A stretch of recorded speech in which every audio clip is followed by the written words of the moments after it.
Welcome to the Supreme Court. We are resuming the hearing of the Heathrow Airport's appeal concerned with the government's decision to favour the development of a third runway, and with the question whether that decision adequately took account of climate change policy. I'll invite now Lord Anderson, Counsel for Heathrow Airport, to continue his submissions. Thank you very much. I was taking the court through the various documents and speeches and so on relied on by the Court of Appeal for its conclusion that the Paris Agreement was to be considered policy for the purposes of Section 5(8) of the Planning Act. And I had one more to go. It's the exchange of correspondence referred to at 214 to 215 of the Court of Appeal's judgment between the Committee on Climate Change and the Secretary of State. And you'll see from 214 that the Committee on Climate Change wrote to the government, reminding it of two things. First of all, its legally binding commitment under the Climate Change Act for the 80% target, and secondly, the Paris Agreement, and expressing its surprise that neither of those things was mentioned in a particular statement in the House of Commons on the national policy statement. And they said they were looking forward to the new aviation strategy. And then an excerpt of the Secretary of State's reply is included at 215. The full reference to that, if you want it, is 1714, but I don't take you to that now. The government remains committed to meeting our climate change target of at least 80% emissions, and so on.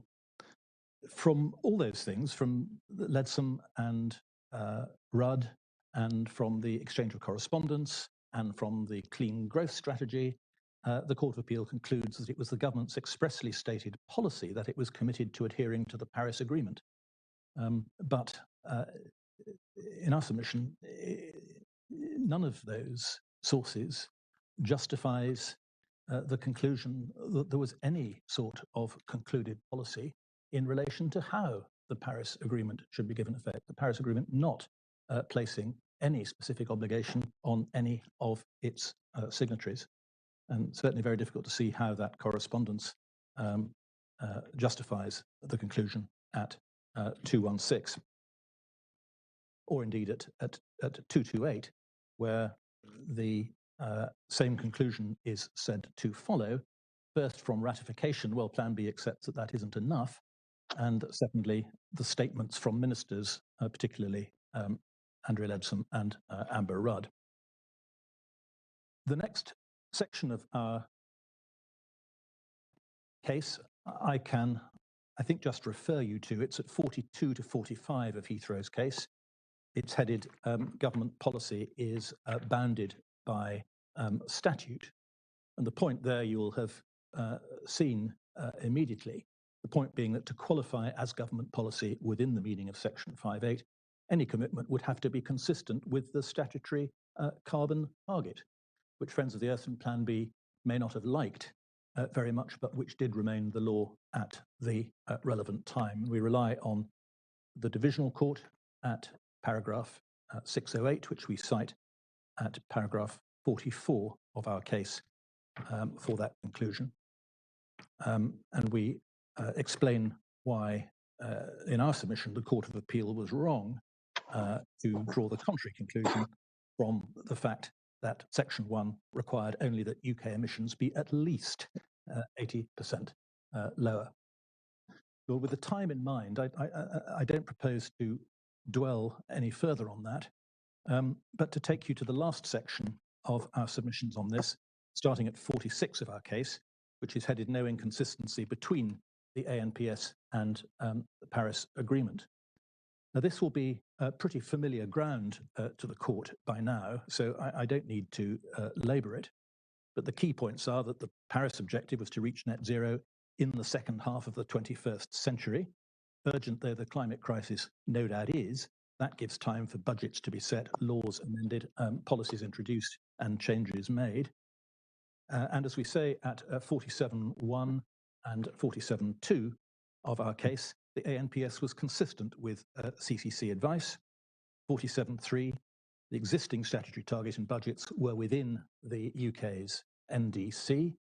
Then at 47.4, there's a reference to the Plan B judicial review, and at 48, a reference to the DCO phase. I think all that is familiar ground. But I should pick up a point that Friends of the Earth take on this. I hope it's fair to call it a pleading point, but they suggest that this is a new argument, not foreshadowed in the judgments below or in the grounds of appeal, that we should not be permitted to make. May I just make a few submissions on that, so my friend knows where I'm coming from? First, he says we argue this point faintly. Well, that's my failing if so. It seems to us rather important, and I venture to say rather clear, that the ANPS is not inconsistent with the Paris Agreement. On the narrow ground that the CCC's most recently expressed view was that the 80% target was potentially compatible with the ambition of the Paris Agreement. And more broadly, because of the mechanisms built into the ANPS and the Planning Act to ensure that any development at Heathrow is consistent with the government's carbon obligations as they stand at the time. Second point we'd make on this is that this material is undoubtedly relevant to other grounds in the case, for example, ground 2 and ground 5. It must be relevant to any evaluation of whether the Secretary of State acted rationally by not taking into account the Paris Agreement, to understand whether there is actually any inconsistency between the Paris Agreement and the law and policy that they did take into account. And it must also be relevant to our discretion argument under ground 5 for the same reason, as the Court of Appeal acknowledged at paragraph 274. But, Lords, our third point is that it's also relevant to ground 1 as it has been developed by Plan B. And can I take you, because of course this is really Plan B's point, ground 1, can I take you to 609 of the Divisional Court's judgment? This is as part of the Divisional Court's discussion of what is now ground 1, page 468, paragraph 609. Mr. Crossland submits that if government policy in this regard is restricted to that which is set out in the CCA 2008 from time to time, the policy may be and is in fact now lagging behind scientific knowledge. So there is a submission of interpretation that if one interprets policy as only the statute and presumably other documents under the statute, there is a risk that you lag behind scientific knowledge. And the court rejects that submission, and one of their reasons for rejecting it is at 610, where they rehearse the view I took you to of the CCC, expressed in their 2016 report and in their comments on the 2018 judicial review, that the current target is potentially compatible with the ambition of Paris. So it was considered relevant by the Divisional Court in order to deal with one of the ways in which Mr. Crossland developed ground 1. And indeed, in our grounds of appeal, the point is clearly raised. I'll give you the reference. I won't take you to it. It's electronic, page 28, paragraph 29A. And what we say there is that the incorporation of the Paris Agreement was inevitably to come through the mechanisms of the CCA 2008, see in particular section 2, and to require, also a reference to those targets and policies being revisited in the light of Paris. So it is, with respect, a pleading point. It's without merit. The point is an important one on other grounds, but also on ground 1. Then we conclude, or bring together what we say on ground 1 at paragraph 49. There is one other point on ground 1, which is raised by Plan B, and it's the Human Rights Act. It's at paragraphs 89 to 105 of the Plan B case. And what Plan B asserts, in summary, and I take this from the way they put it at 105 of their case, is that section 5.8 should not be read in such a way that it would preclude, in the context of major national infrastructure projects, consideration of the global temperature limit, which the government considers necessary to reduce risk to a tolerable level. And that conclusion is said to be compelled by Section 3.1 of the Human Rights Act, the interpretation provision with which your lordships, your ladyship are very familiar. I take a very simple point on this, which is that there is no permission to argue it. Permission is required to argue points on judicial review. This argument was raised before the divisional court in this case. And before the divisional court, it was expressed as a distinct ground by Plan B. If you look to 591,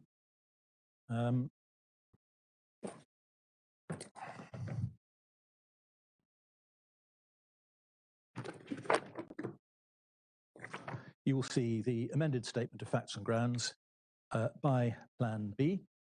And in the middle of 591, ground 3 is said to be breach of the Human Rights Act, Section 3, and the argument effectively is set out between 65 and 74.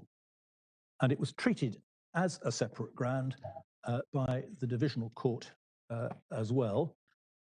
If you go right to the end of the divisional court judgment, there's an appendix after the postscript in which there is a summary of the different grounds and what happened to them all. And if you look at paragraph 15 of that appendix, might help if I gave you the page number, 486, you'll see that under the Plan B Earth grounds, there are 3 grounds there. The middle one is 15. The Secretary of State erred and breached Section 3 by failing to read and give effect to the phrase in Section 5.8, permission refused. So permission was refused by the divisional court, and that refusal of permission was not the subject of any ground of appeal. So you can look at Plan B's grounds of appeal at 645 to 647. This is where they are set out helpfully in Plan B's skeleton argument for the Court of Appeal. No mention there of human rights, no mention of it elsewhere in Plan B's skeleton argument, not referred to in the agreed list of issues prepared in advance of the Court of Appeal hearing, though that list of issues is not in the bundle, nor did this ground form part of any party's argument, written or oral, in the Court of Appeal. Unsurprisingly, as the ground was not before them, it wasn't addressed by the Court of Appeal. So we find ourselves in the situation where no permission was granted to apply for judicial review on this ground by the divisional court or by the Court of Appeal. And as is well known, there is no jurisdiction in this court to entertain an appeal even against a refusal of permission by the Court of Appeal. A fortiori, we say, when the point was abandoned after permission was refused by the divisional court. Lords, we say, in addition, that the point is hopeless, but rather than take time on that, I prefer to give Mr. Crossan time to reflect on that, and if he persists with the point, I'll come back, if I may, once I've heard what he has to say about it in reply. May I go on to ground 2, which is dealt with in our case at paragraphs 50 to 70. This is the main section 10 ground, which we set out at 50 and 51.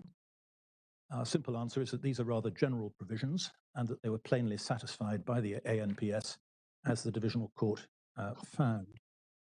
We summarize the reasoning of the divisional court at 54, and we refer at 55 to the 2 paragraphs in which the Court of Appeal stated its conclusions. First, that the Secretary of State never considered whether to take the Paris Agreement into account. That's 236 of the Court of Appeal judgment.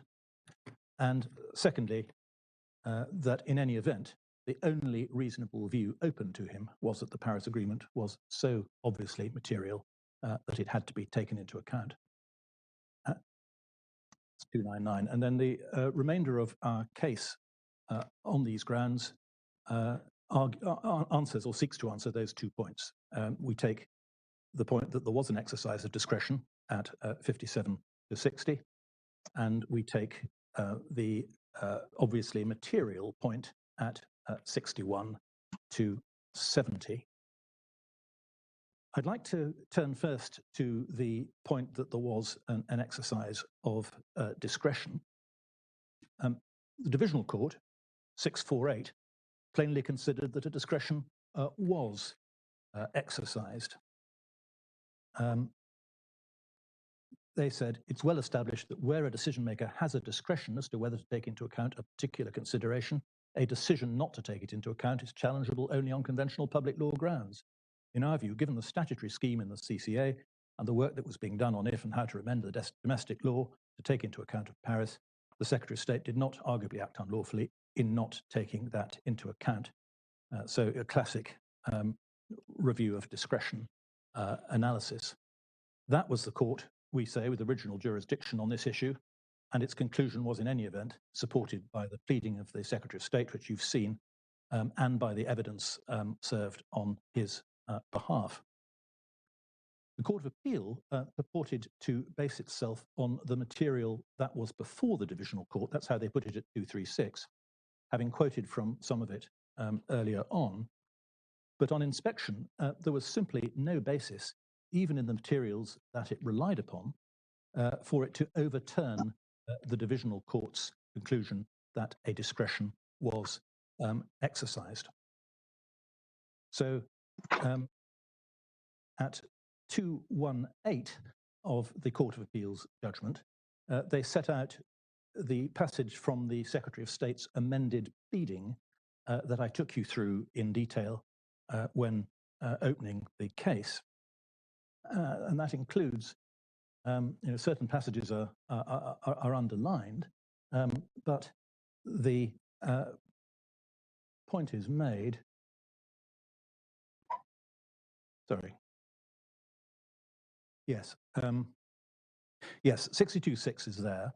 And I think I did take you when we went through to 62.8 as well, not relied on by the Court of Appeal, but that's the one that said, and the reference is 685, I took you to it before, there is no error at all in the Secretary of State exercising his discretion not to consider these matters, assuming such discretion existed, and was not in fact impliedly excluded by the terms of the Planning Act 2008.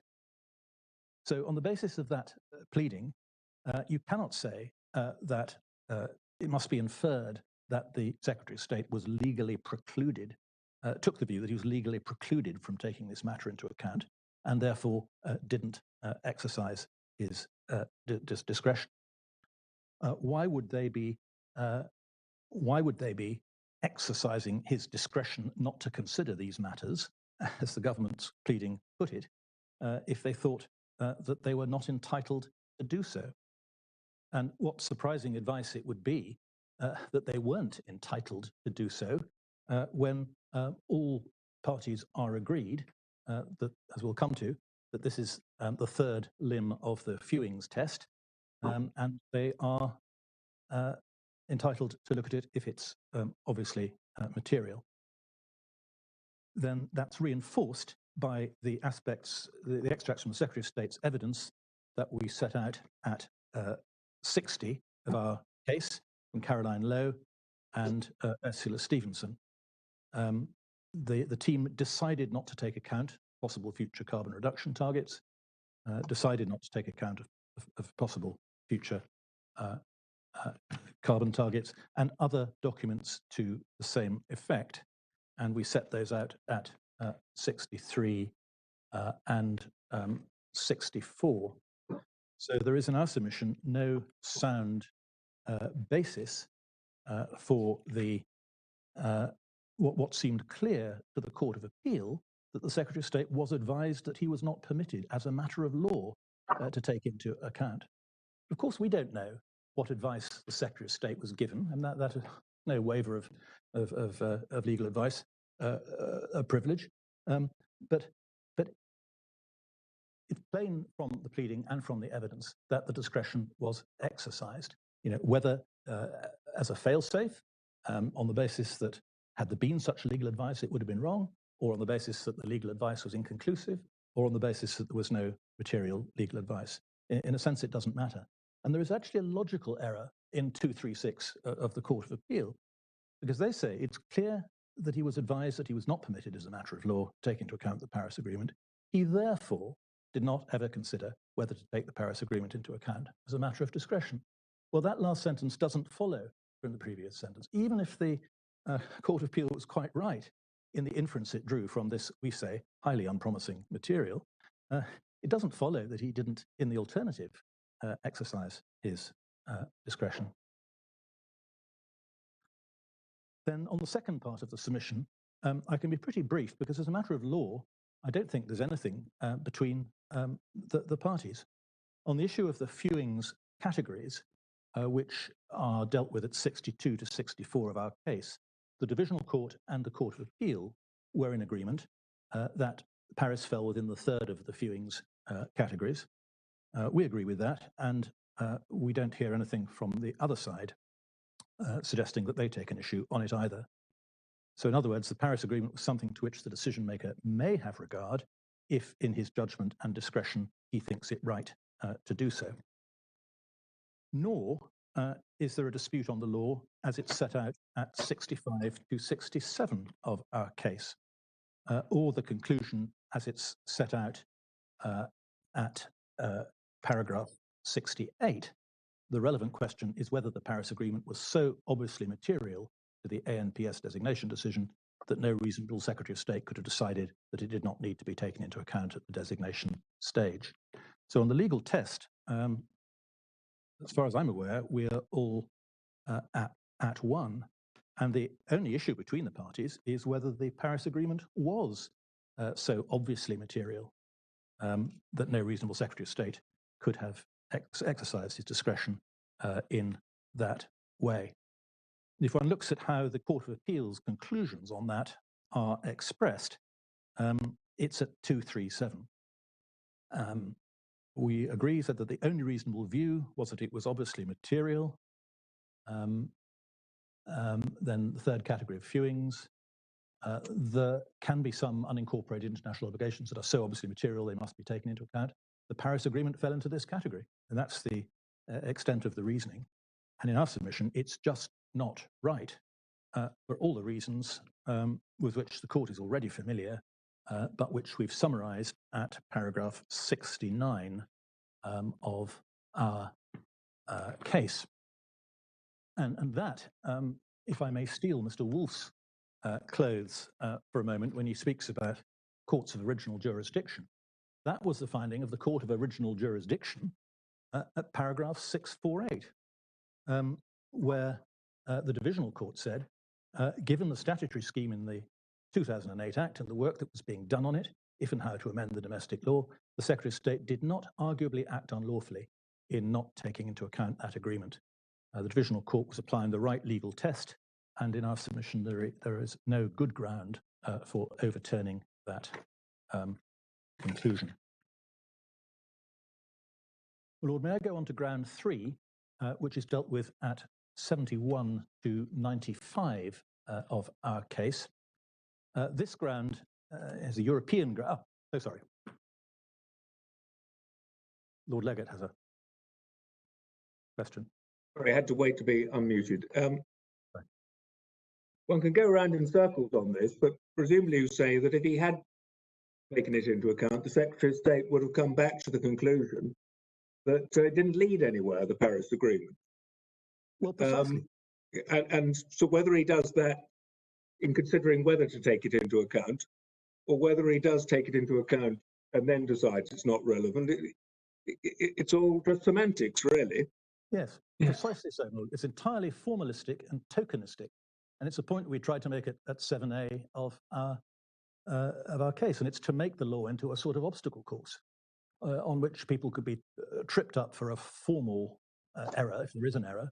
It's a point, in fact, that comes very clearly out of ground 3, where the same applies. But no, I do accept that. Ground 3 is all about the appraisal of sustainability, which is a requirement of the SEA directive, and also referred to in Section 5.3 of the Planning Act 2008.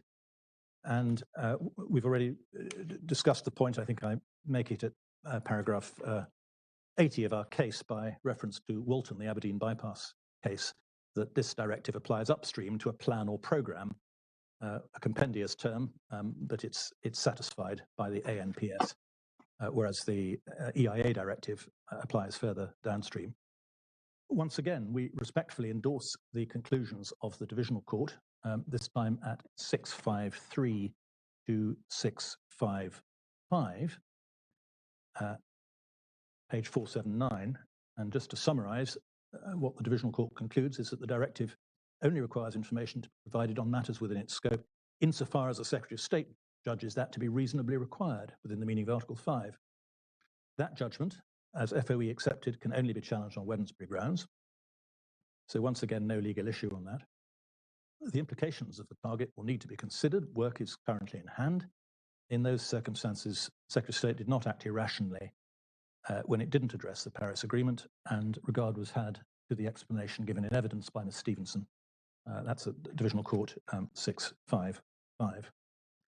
And the conclusions of the Court of Appeal at 246 to 247 are, with respect, less fully reasoned. Not just that they make no reference to Ms. Stevenson's evidence, they are very short. No matter how wide the margin of judgment, in our view, the Paris Agreement was obviously relevant, essentially for the reasons we've already given under the second ground. Therefore, the designation vitiated by an error of law.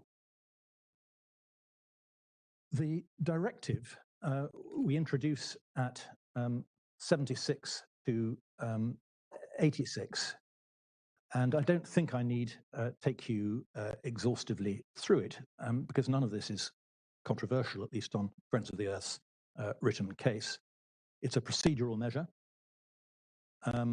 in determining whether an environmental report complies with the SEA directive. Then, as we say at paragraph 83, the Blewett test applies, and there are citations from Blewett at 83 and 85, and this was endorsed, in fact, by the Court of Appeal in this case. It's an interesting feature of the Court of Appeal's judgment that the SEA directive fell to be considered twice. First, in the early parts of the judgment, in relation to grounds brought by the London boroughs, Hillingdon and others, which were rejected after pretty careful consideration, and then later on in relation to the Friends of the Earth ground. And so if you look back, for example, to 136, you see how the Court of Appeal was looking at the Blewett test.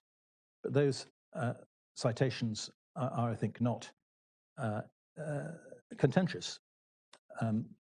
As was said in the citation at paragraph 85, the authority has a wide range of autonomous judgment on the adequacy of the information provided, not for the court to fix this range of judgment more tightly than is necessary, a conventional Wednesbury standard of review.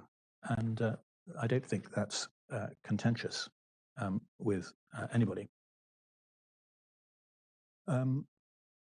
I'll take you to parts of the directive itself in a moment, but could we first look at the final appraisal of sustainability? It's around 1670 of the electronic bundle.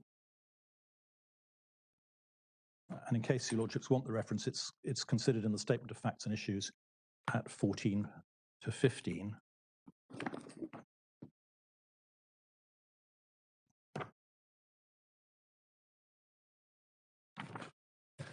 So the document actually begins at 1627.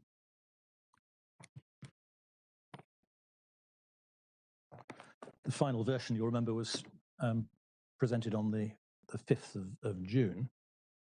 And if I could take you to 1670,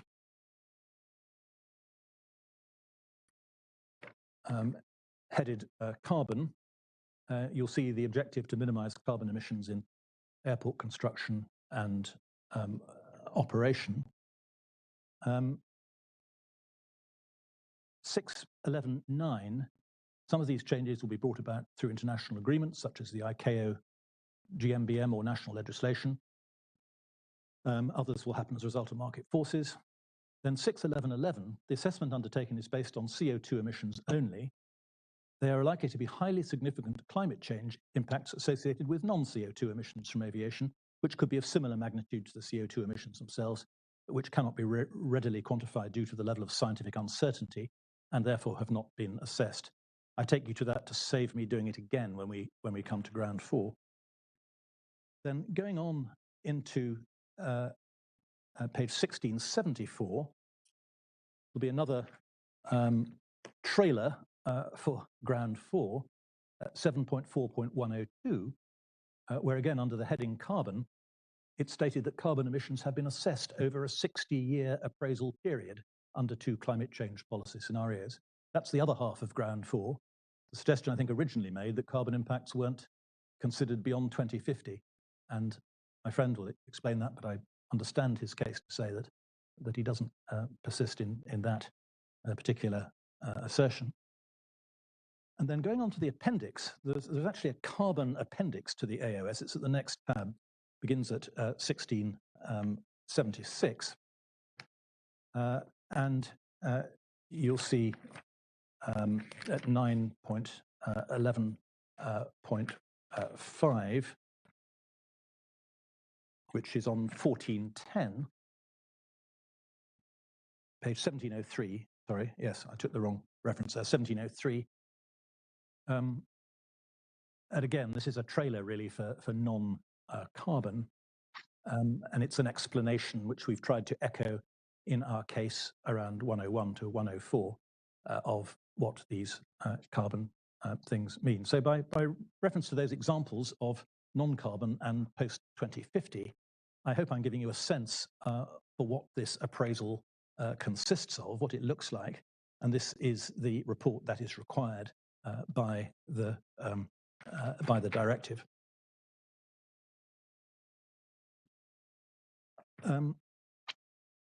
I took you to the Blewett test. I should take you also to something else that the Court of Appeal said in the earlier part of its judgment in relation to the degree of refinement that was required under the SEA directive. And that's at paragraph 162 of its judgment.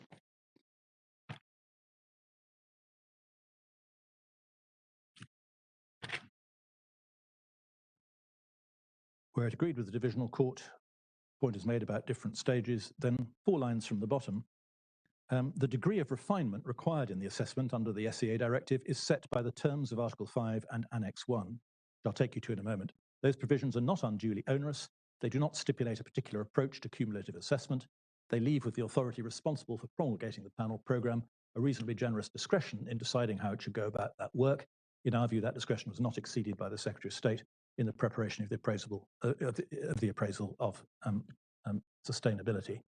So the Court of Appeal found in this earlier part of the judgment that it was a matter for the judgment of the Secretary of State, whether he took into account, for example, you see this from paragraphs 155 to 156, the London environmental strategy or the London carbon budgets.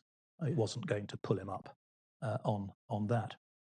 And Lords, really, my lady, echoing the point Lord Leggett put to me, one sees the wisdom of that approach when one looks at the sheer volume of material that can arguably be said to be relevant to these large national infrastructure projects. May I take you to the scoping report, page 1301. This is a scoping report for the appraisal of sustainability.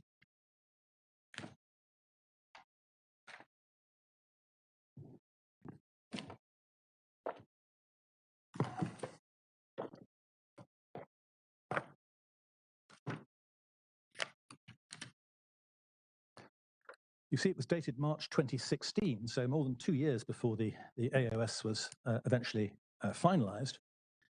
If you look at 1305, Executive Summary, you see the purpose of the scoping report set out the appraisal framework, which will be used to test the alternatives as part of a full AOS, support a national policy statement. Then 10 lines down, This scoping report describes the first stage in the AOS process. It comprises a review of other relevant policies, plans, and programs.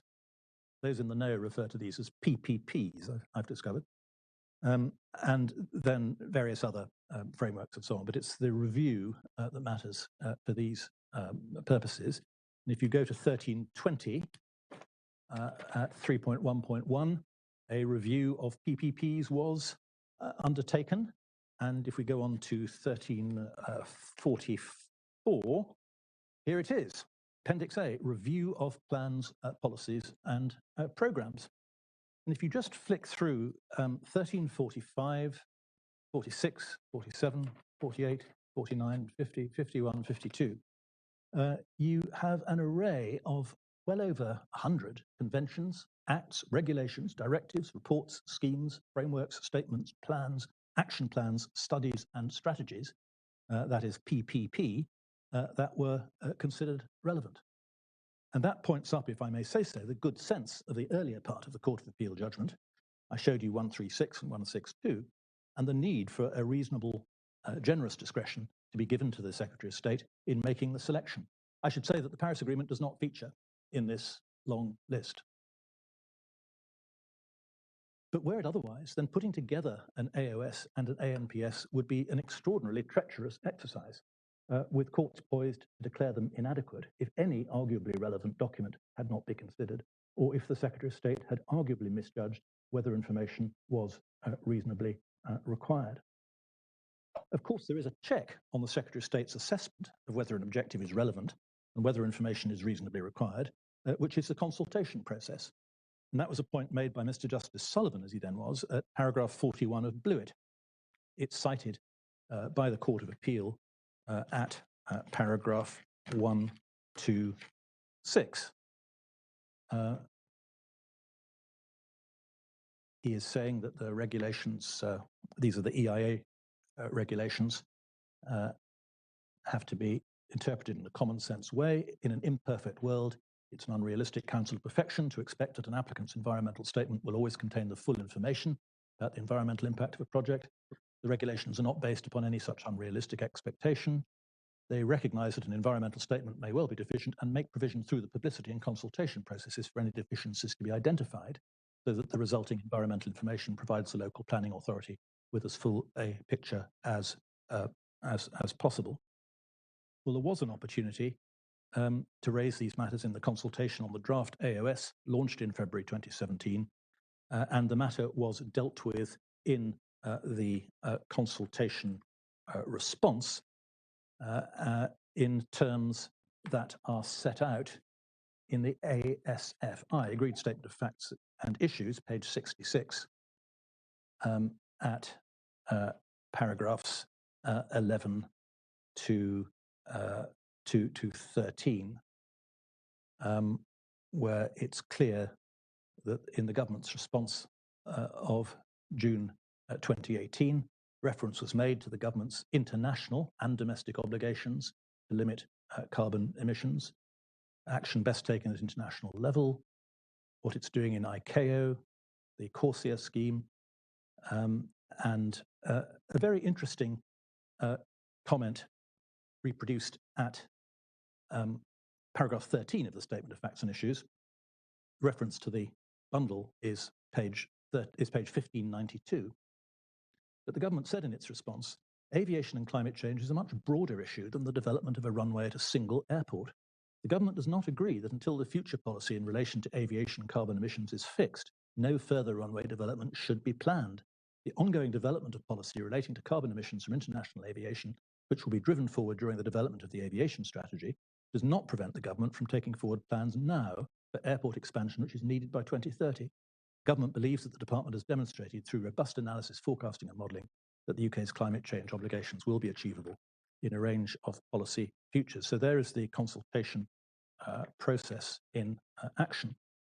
Well, Lords, the main point made by Friends of the Earth on this ground, and it's at 60 to 62 of their case, is to focus on the fact that at 245 to 246 of the Court of Appeal's judgment, it summarised the Secretary of State's submission as being devoted to the question of whether the Paris Agreement was relevant to the plan or programme.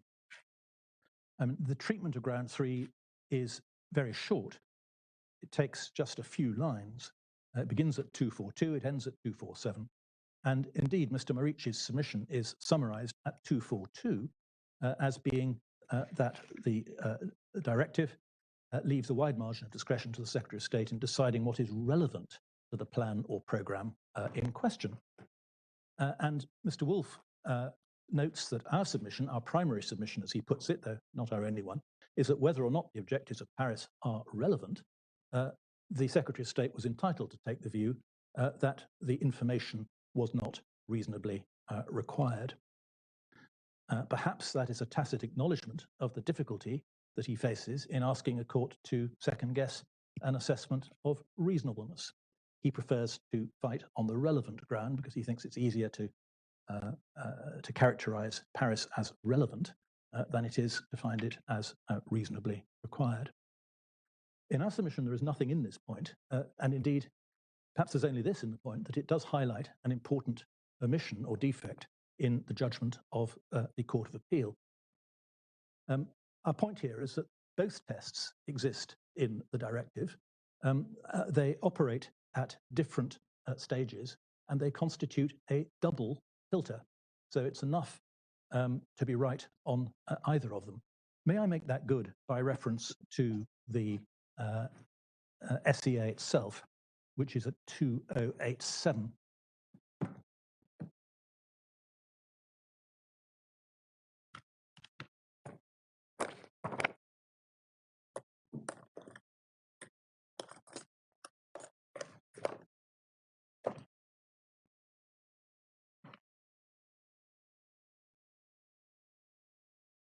Just taking you quickly through that, 2088, you'll see recital 9.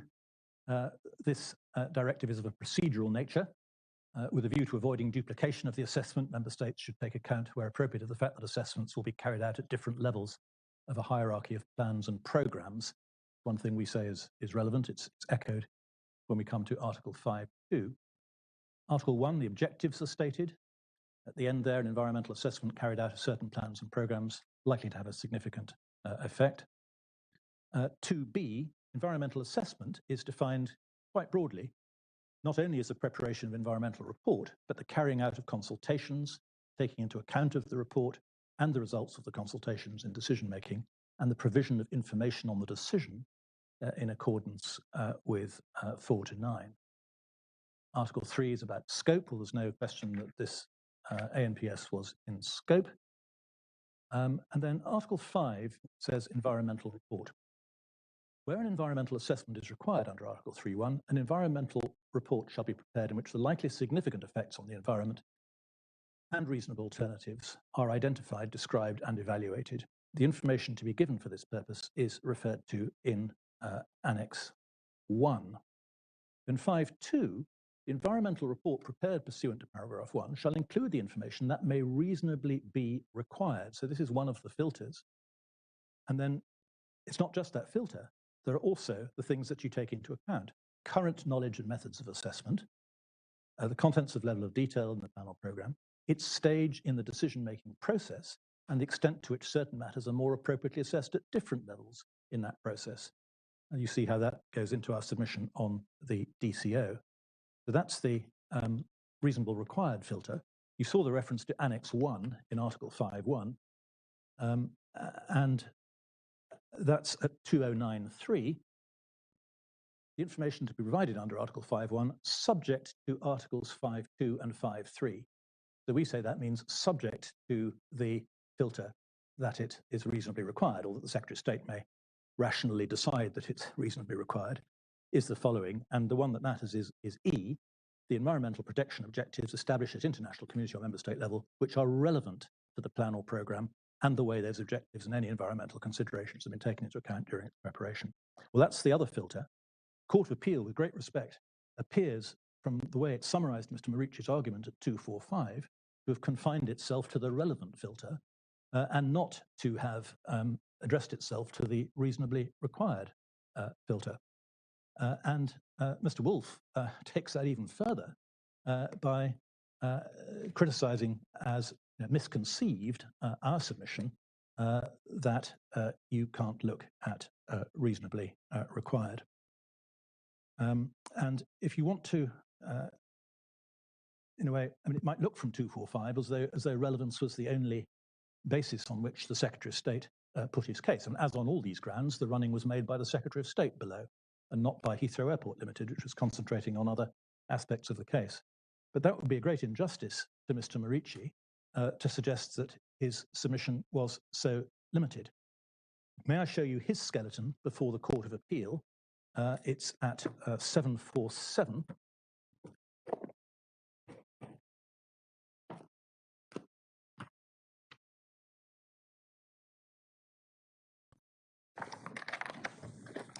Paragraph 84.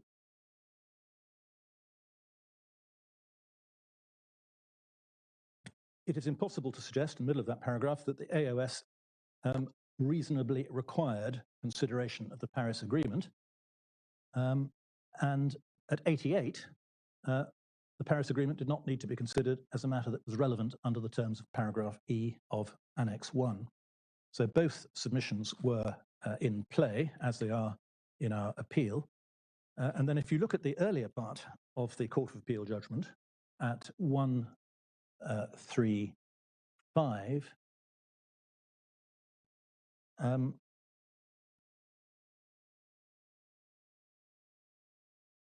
was it 134? Sorry, page 269. You see, yes, 134, Mr. Merici and Mr. Banner disputed the proposition that Article 5 in Annex 1 imposed requirements justifying a more intensive review than traditional public law principle dictates. They do not lay down hard-edged legal requirements. They allow the Secretary of State a broad discretion to determine what may reasonably be required. So Mr. Merici was making that submission, both in writing and orally. And with respect, the Court of Appeal judgment is, to the extent that it doesn't accept that, and to the extent that Mr. Wolfe doesn't accept that, then they are in error. The submission was firmly before the Court of Appeal, just as it is before this court in our grounds of appeal at page 30, where we put it in terms of what information in the Secretary of State's judgment is necessary to be provided. So, Lord, those are my submissions on ground 3. May I go on to ground 4? And may I begin with a reference to the Packham case, the HS2 case, very recent decision that I referred to right at the start. It's at 3086. One shouldn't perhaps indulge in too much Kremlinology where these matters are concerned, but there's quite an interesting reference in that case to this one. You'll see that the 2 of the 3 judges in the Court of Appeal were the same. Lord Justice Lindblom and Lord Justice Haddon Cave were both sitting, although Lord Justice Singh was not. And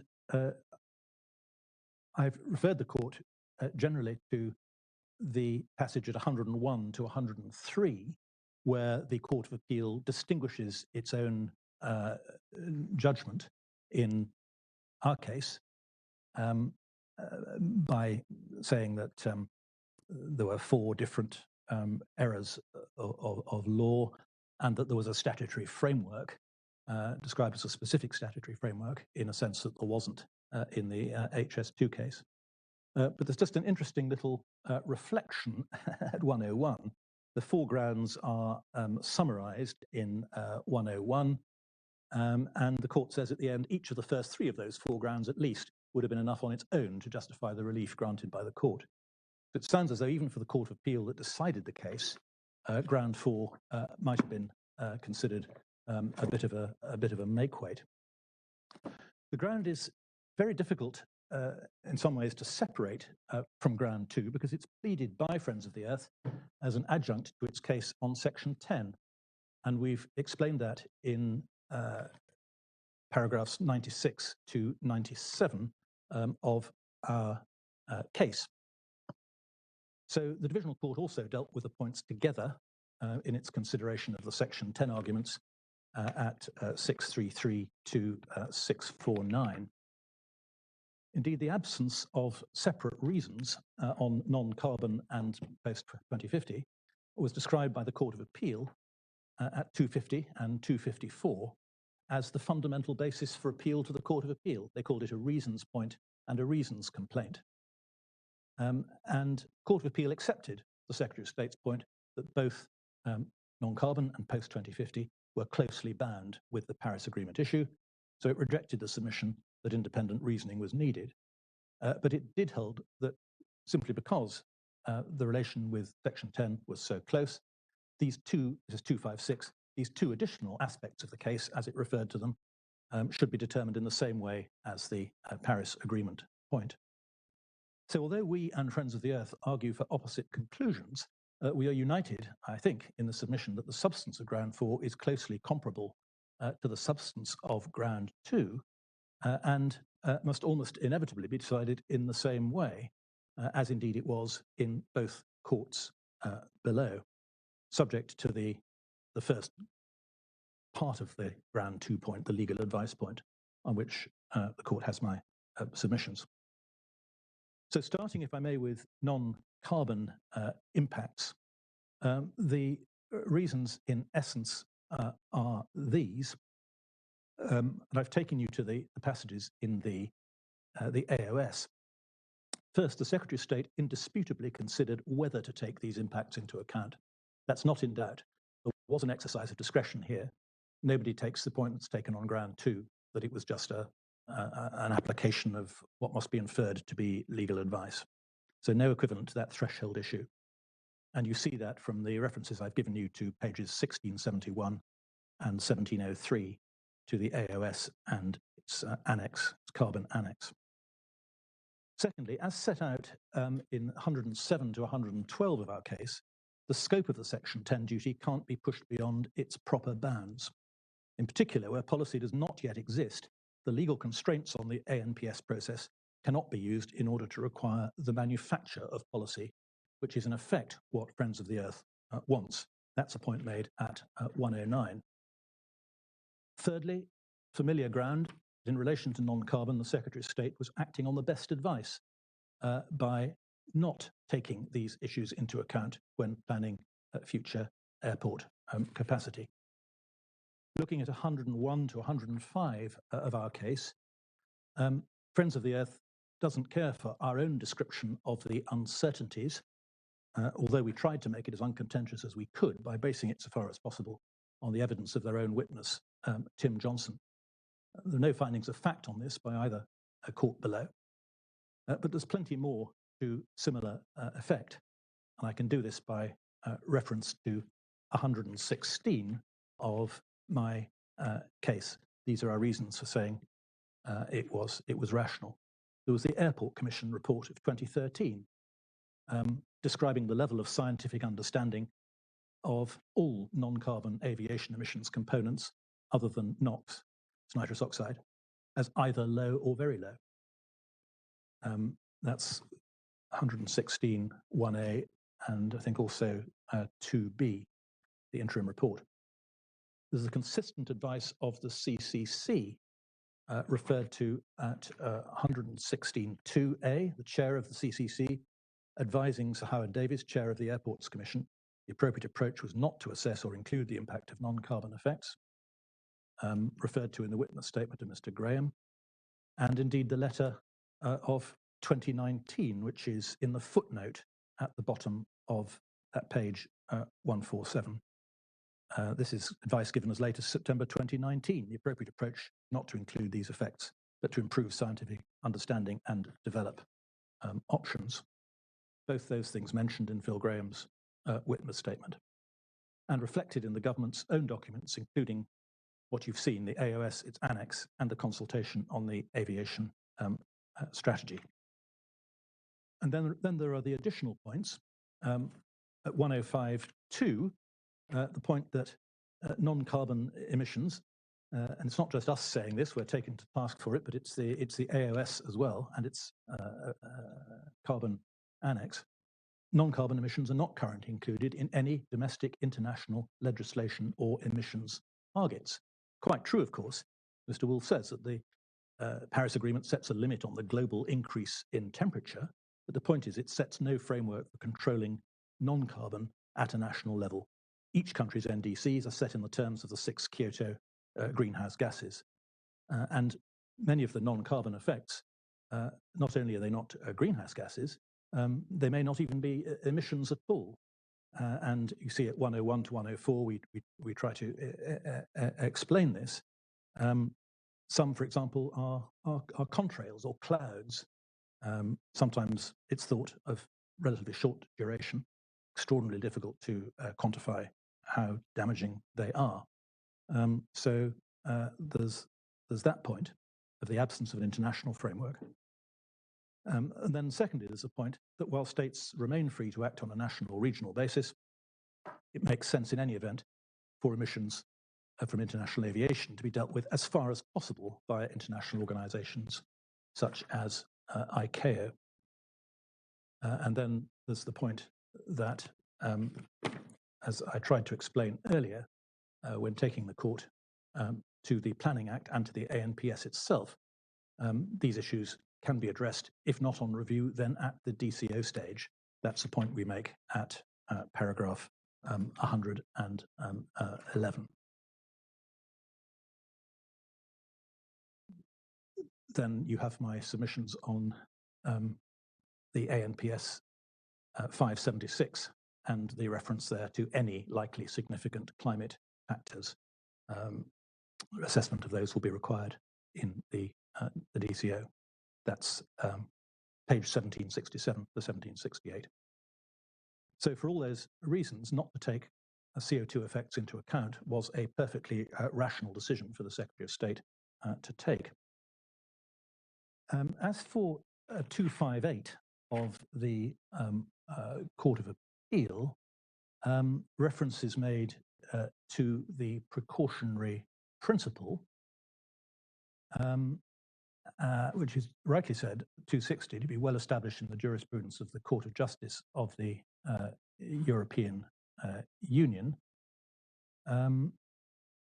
And in Principle 15 of the Rio Declaration, which is not the same as the UNFCCC adopted in 1992. And reference is made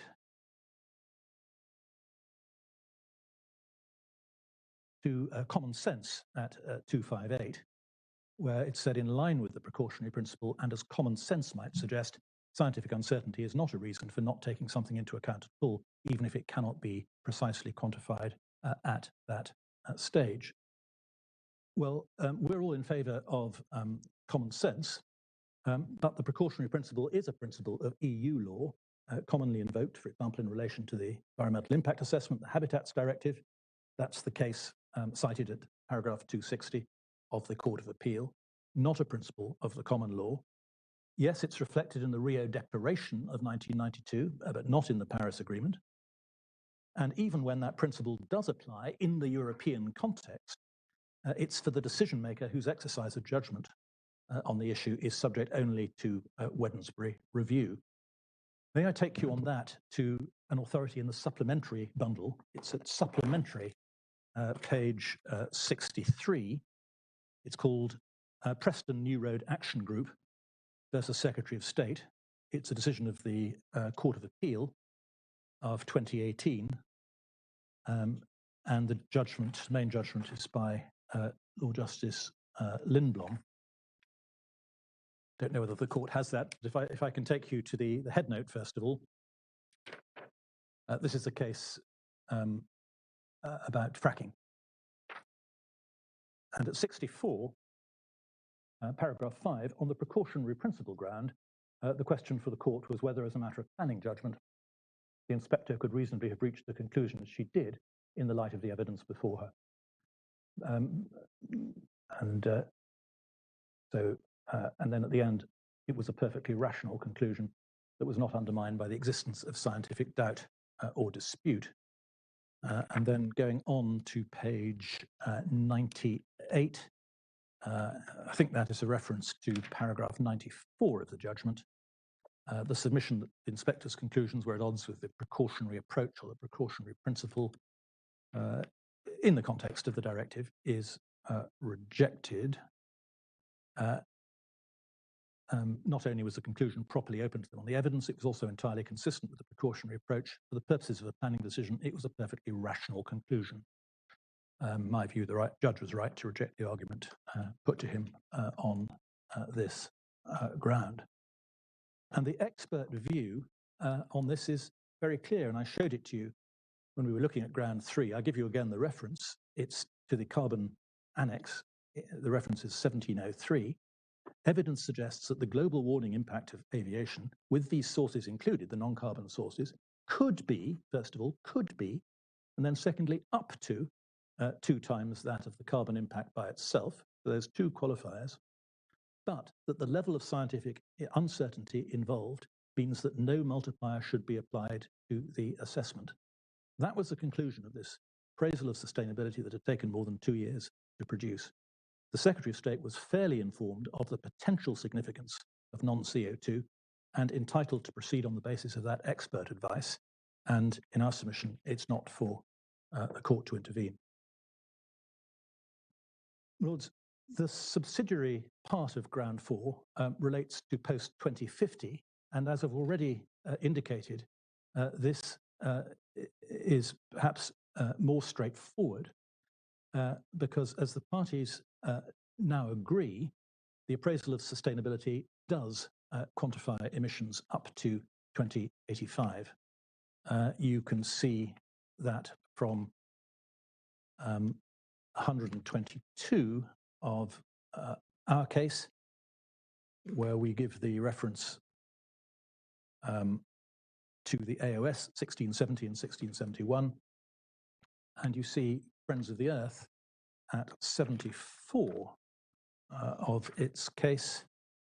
The criticism made by the appellant of one of the Friends of the Earth submissions on this issue is correct up to a point. It is true that within the AOS there is quantification of emissions up to 2085, but it says, well, the Court of Appeal didn't refer to that, and that quantifying them is only the first step in taking them into account. But what is clear is that Friends of the Earth no longer seeks to sustain the position attributed to it in 249 of the Court of Appeal, where the Court of Appeal says Mr. Wolf submitted there was no assessment of the climate change impacts beyond 2050. Or maybe he draws a distinction between quantification and assessment, I don't know. But the quantification is certainly there, and you can see yourselves what it says in the annex. Well, he makes the point that quantifying the emissions is only the first step in taking them into account, and that the remaining steps were never carried out. But as to that, may I make 2 points. First, airport expansion can only sensibly be assessed against known targets.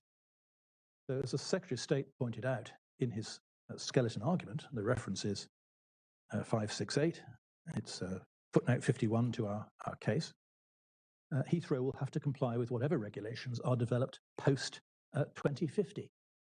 And how could one sensibly try to assess the merits of airport expansion in the southeast of England against whatever targets might be in place, whatever regulations might be in place between 30 years' time and 65 years' time from now? And secondly, what more was it feasible to do than the AOS did when the government had not determined whether or how the target, the main CCA target, even for 2050, was going to be amended, and when the CCC had not even advised on this. So all this is way in the future, and one simply couldn't have expected the government to do any more than it did. And it's this submission of Friends of the Earth that, to our mind, most clearly points up the wisdom of the passage that I cited to your lordships, your ladyship, from the response to consultation set out at paragraph 88 of our case. that the ongoing development of policy, which will be driven forward during the development of the aviation strategy, does not prevent the government from taking forward plans now for airport expansion, which is needed by 2030. It would simply be a recipe for nothing ever having a permission to go ahead. That leaves me only with ground 5, which is, so sorry, yes, we'll leg it. Sorry to take you back before you move on, but I thought, I may have been wrong, that at the start of ground 4, you were agreeing with what the Court of Appeal said at 256, that ground 4 stands or falls with ground 2. I may be wrong about that, but it seemed to me that you've got a lot of reasons.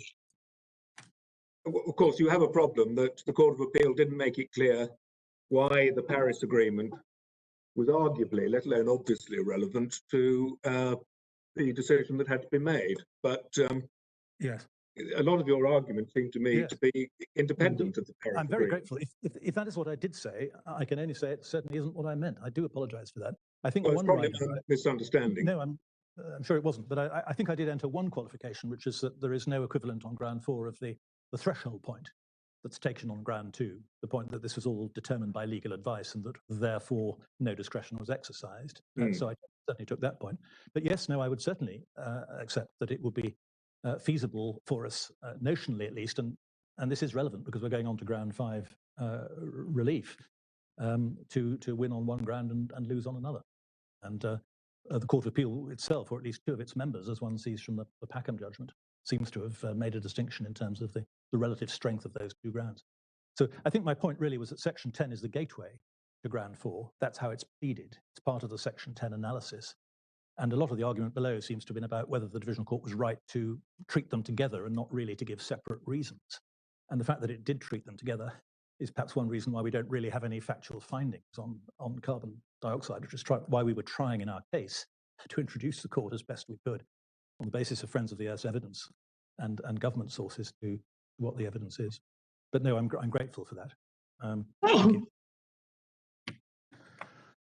Ground 5 is relief, and of course it's only reached if we as appellant fail on one or more of the preceding grounds.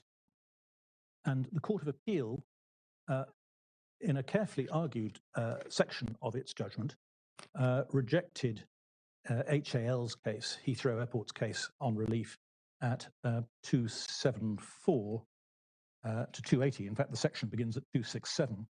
It sets out test under Section 31 of the Senior Courts Act, explains how that test modifies the old simplex test, and then goes on to put together the positions of the Secretary of State and Heathrow Airport at 274, and reject Heathrow's submissions at 275, and so on. Well, Friends of the Earth contends that in arguing for the exercise of a discretion, we, Heathrow, seek to go behind the Secretary of State's concession on which I addressed submissions when opening the case. But on that, we say 2 things. First of all, as is clear from 274, that concession was not made by Heathrow Airport, and the Court of Appeal appears to have accepted this because it went on to consider Heathrow's case. So it cannot now be suggested, or it should not actually be suggested, that there is a bar to Heathrow taking the point. And the second point we make, as I sought to explain in opening, is that the concession, which concerned the materials that were being accumulated within government as regards the implementation of Paris, didn't go to grounds 3 and 4. It kind of been relevant only to grounds 1 and 2. And I have 2 points on relief. One is made in our case and one isn't. I'll take first the point that's made in our case. It's developed at 128 of our case. If we lose on grounds 1 or 2, then in the absence of developed policy on how Paris would be given effect, both generally and in respect of aviation matters, further consideration of those matters would be an empty and formulaic exercise. The ANPS could not, on any view, determine how Paris should be implemented. That was simply not its function. Nor could the Secretary of State be required to wait for Paris to be implemented before designating the ANPS. And then the other point, which you're very familiar with, is that leaving Paris out of account in formulating the ANPS does not avoid the need to consider it in the future when deciding whether to authorize the construction of the Northwest Runway. So those are the points which the Court of Appeal rejected at 275, and we say it was wrong to do so. May I take 2 points on that? First of all, the Court of Appeal said it was of a clear view that it's incumbent on the government to approach the decision-making process in accordance with the law at each stage, not only in any current review of the ANPS or at a future development consent stage.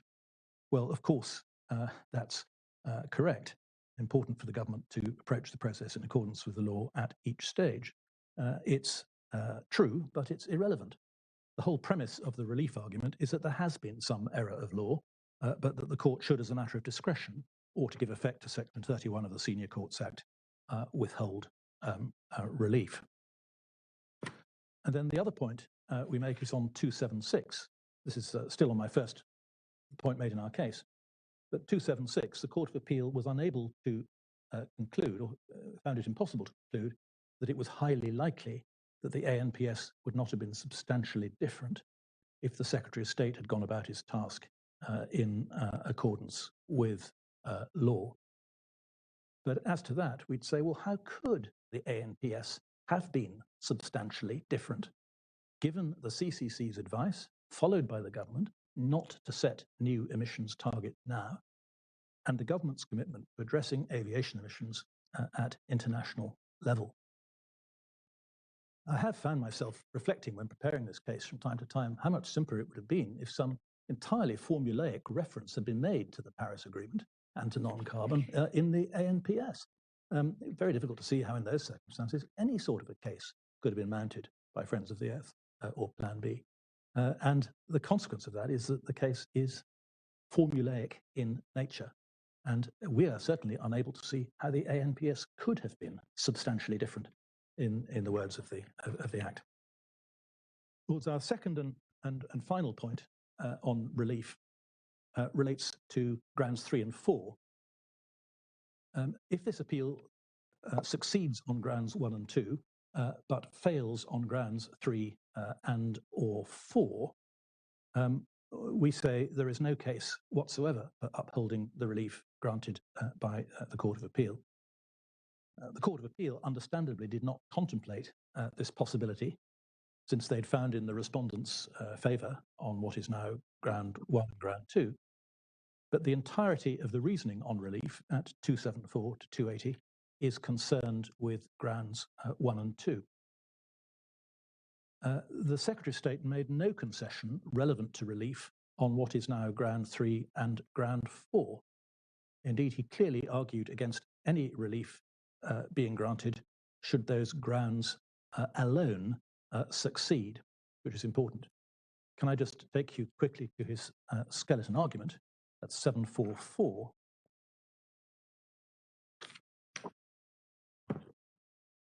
This is his skeleton argument before the Court of Appeal. Right at the bottom of 744, we get into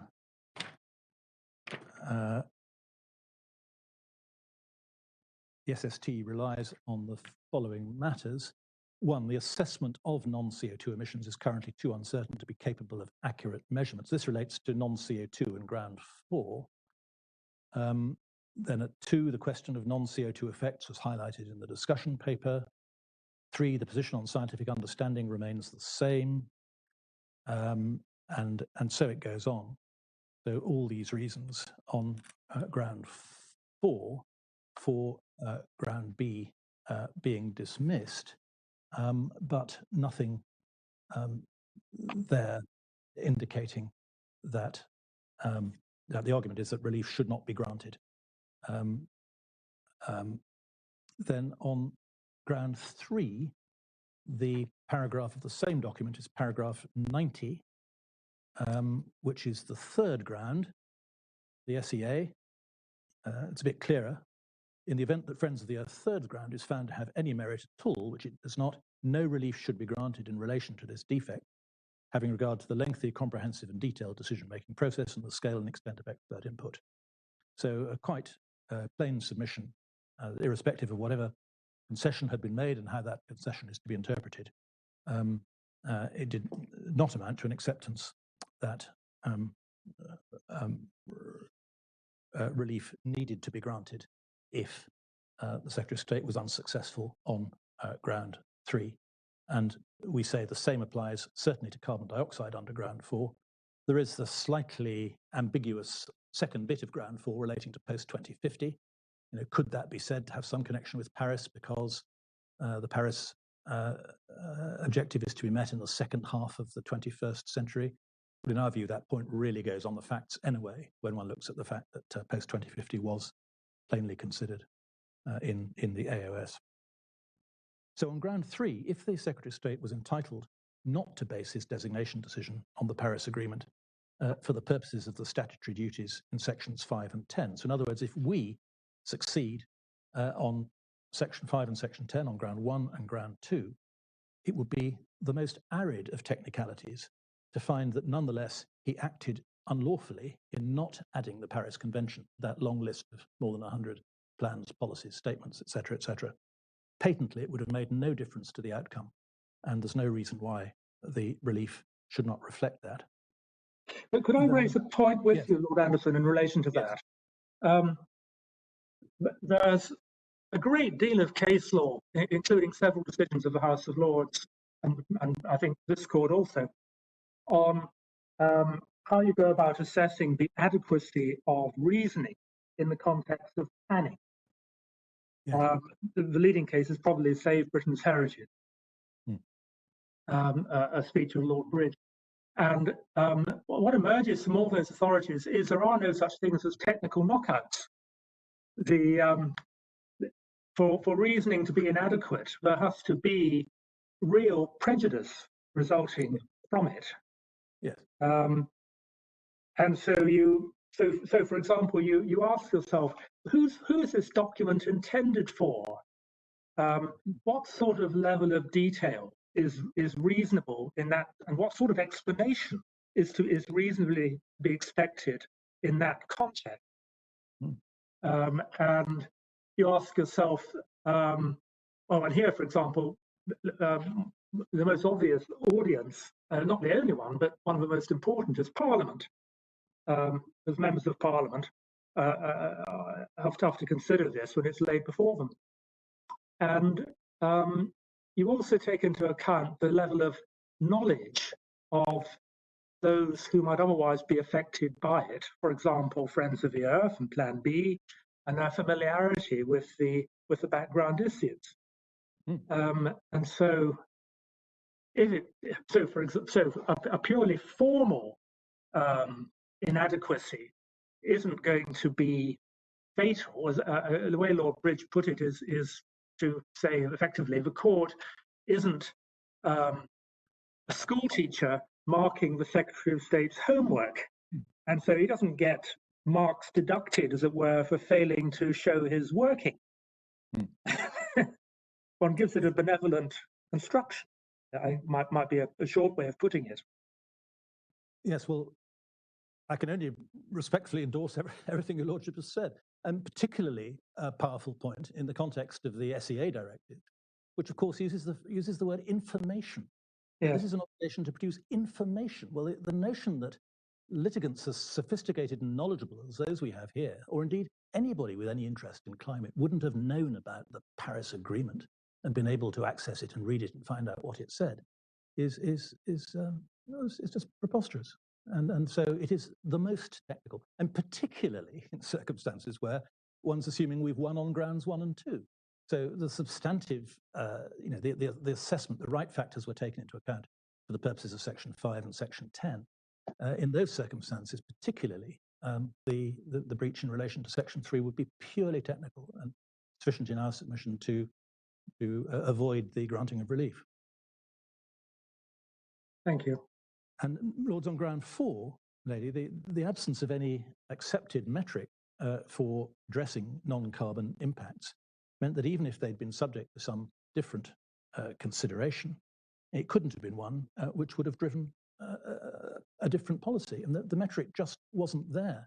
Even Mr. Johnson, the Friends of the Earth witness, says, well, the world is still trying to sort out a metric by which non-carbon effects could properly be assessed.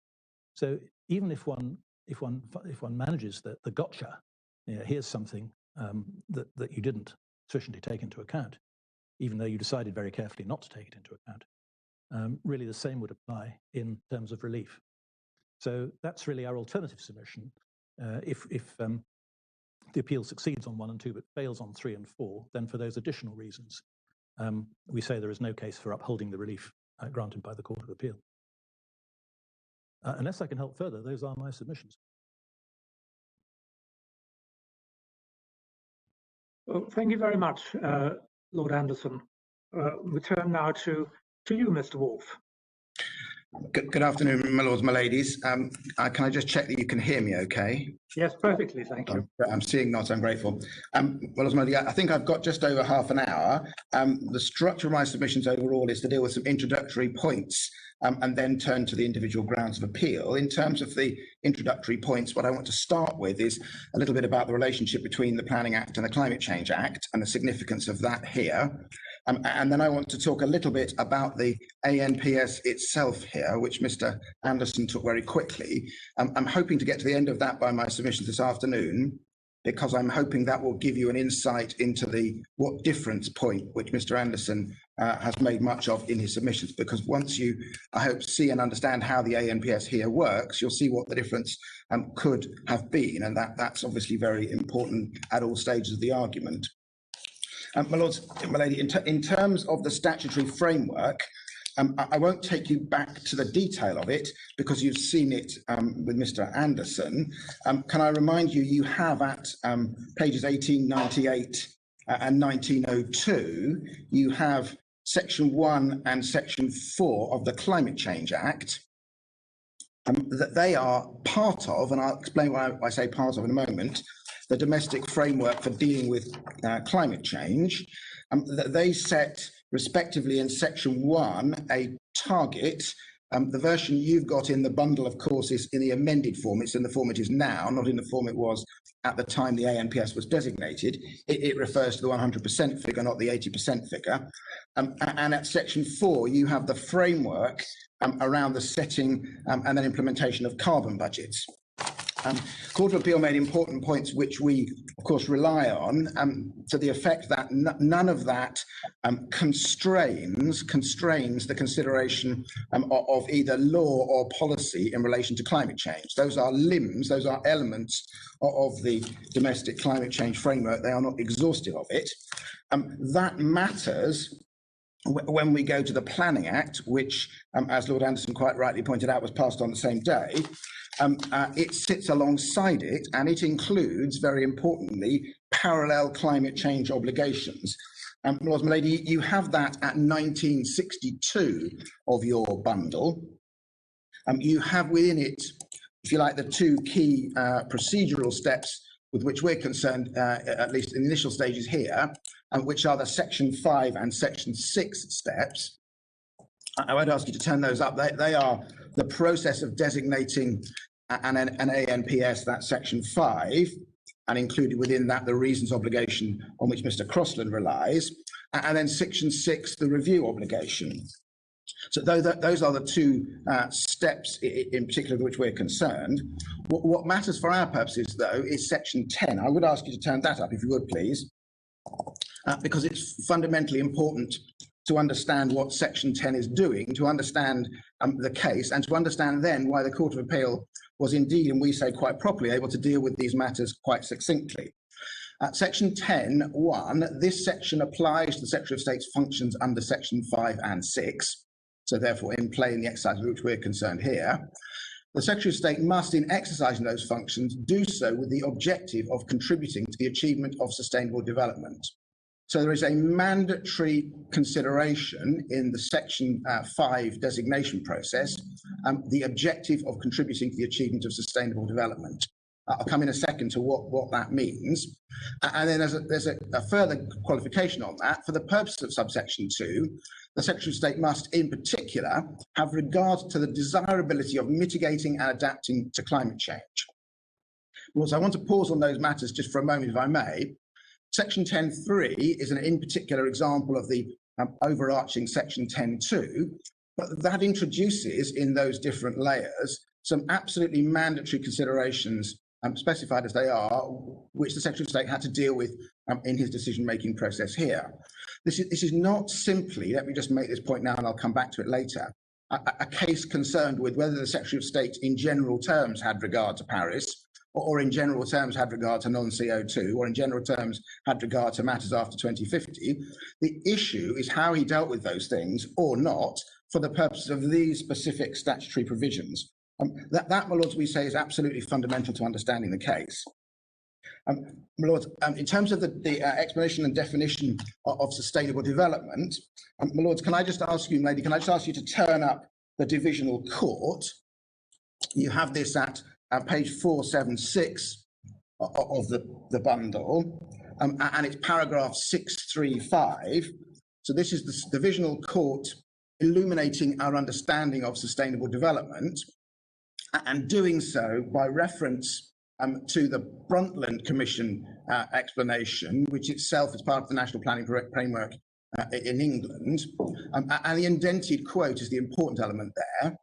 At a very high level, the objective of sustainable development can be summarised as meeting the needs of the present without compromising the ability of future generations to meet their own needs. So what we are here concerned with is the Secretary of State's discharge of those mandatory obligations in 10(2) and 10(3), illuminated by our further understanding of what sustainable development means. This is not simply a question, therefore, did he take these things into account in general terms? It's how did the Secretary of State deal with them or not for the purpose of those specific obligations. Not a point which I think remains live, but let me just pick it up in what the Court of Appeal said about the relationship between those provisions and the 2000 Act provisions. You have this, Court of Appeal picks up what the Divisional Court said, but if I can take you to the Divisional Court's original version of it, it's at page 477 of your bundle, and this is paragraph 638 of the Divisional Court. This is the point at which the Secretary of State's legal error is specifically identified as understood by the Divisional Court. The Secretary of State accepts that in designating the ANPS, he took into account only the CCA 2008 carbon emissions targets. He did not take into account either the Paris Agreement or otherwise any post-2050 target on non-CO2 emissions. So pausing for a second, but of course this is in the context of the submissions in relation to section 10(2) and 10(3, as well as 5(8). So this is not some abstract, did he take them into account generally, it's did he take them into account for the purpose of the statutory provisions about which there was argument. And what he goes on to say is this: first, he submitted that properly construed, the Planning Act requires the Secretary of State to ignore international commitments except where they are expressly referred to in the Act, e.g. in section 104. Etc. That's the Secretary of State's primary position. The Secretary of State's position is, as a matter of law, these things are shut down by the Climate Change Act. It's not entirely clear to me whether Lord Anderson maintains that case, whether Howell maintains that case, but that was the legal understanding. That was the legal advice on the basis of which the Secretary of State proceeded. And importantly, in terms of how this court proceeds with that, that was the understanding of the judges who heard the submissions from the Secretary of State. This is the Divisional Court recording those things. The Court of Appeal then hears more submissions on that and effectively repeats the same point. So the judges who had the benefit of hearing the Secretary of State's barrister explain the Secretary of State's understanding and the legal advice in question, specifically record that that was the legal advice, that was the basis. So no surprise then that the Court of Appeal then, we'll come to this in due course, says the Secretary of State proceeded on the basis of that legal advice. I don't think Mr. Anderson, Lord Anderson, I'm sorry, defends that legal advice. Indeed, I think he said in the course of his submissions that would have been very surprising legal advice. The difficulty with that point is that that was the legal advice, or at least that's the legal advice as recorded by the two courts that heard the Secretary of State's oral submissions. True it is that the Secretary of State then goes on to say, he talks about a discretion, but just to put down a marker for submissions I'll make in due course, at no point does he actually say, I exercise the discretion. It's a very interesting analysis that comes, and I'll show you this in due course, out of a pre-trial review where Mr. Justice Holgate was seeking to pin down the Secretary of State's case. In effect, what the Secretary of State says is, I didn't take these things into account because it was legally impermissible to have done so. But if there was a discretion, I would have been entitled to not take them into account. He never actually says, by way of a fallback or whatever it might be, and I went on and did that discretionary exercise as a fallback. The second stage is a completely theoretical one. The second stage of saying I could have lawfully, rationally excluded them from my considerations doesn't actually arise at any point, because at every point the Secretary of State's evaluation is entirely conditioned by his wrong legal understanding of the position. And that's why, in a sense, when we come to the Court of Appeal's analysis of the second stage, the obviously material, it's very much a fallback from the Court of Appeal because we never even get close to it. We never get close to the Secretary of State saying, I actually did that exercise. Picking up then how the Court of Appeal picks that up, the court has this at page 290, paragraph 203 of the Court of Appeal.